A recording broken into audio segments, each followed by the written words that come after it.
Cet engin s'appelle une dégarnisseuse. Nous sommes en Vendée, sur la ligne qui dessert Saint-Gilles-Croix-de-Vie. Et après le remplacement des rails et des traverses, c'est le moment de changer le ballast. C'était important de changer ce ballast ici, puisque sur les vieilles voies, le ballast, avec le passage des trains, se tasse. Tout ça fait qu'il perd sa qualité de cohésion et de maintien de la voie. Mais ces travaux ne concernent pas seulement ce tronçon. Depuis 2009, les lignes qui relient Nantes à Pornic et à Saint-Gilles-Croix-de-Vie sont en cours de rénovation. Après la première phase du chantier, il reste encore 84 km de voies modernisées, une nécessité selon Réseau Ferré de France.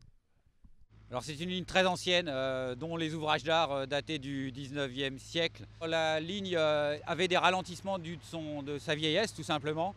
À beaucoup d'endroits on était à 60 km/h, là on va passer début juillet à 90 km/h et au mois de décembre 2015 à 140 km/h. Sécurisation des passages à niveau ou travaux sur les quais. Une dizaine d'entreprises sont mobilisées pour ce chantier.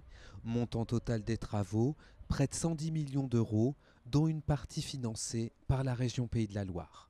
C'est un territoire important, on est à la fois sur la Vendée et sur la Loire-Atlantique, avec une ligne qui quand même transporte 1 million de voyageurs par an pour aller au travail, pour leurs loisirs, donc elle a aussi une fonction touristique importante. Après les travaux, il faudra moins d'une heure pour relier Nantes à Pornic et moins d'1 h 15 jusqu'à Saint-Gilles-Croix-de-Vie.